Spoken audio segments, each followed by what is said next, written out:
Alright, so I was taking apart the beast here, the 377, and here's the original. Yeah, looks alright, but a little bit of little damage on the head of the piston.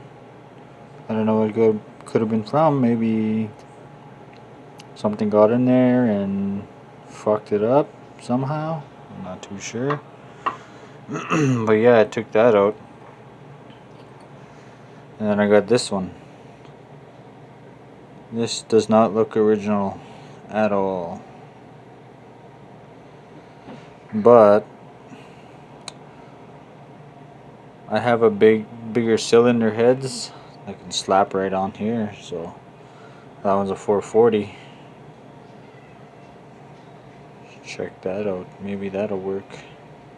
Maybe not, but who knows. But yeah, this is a 377.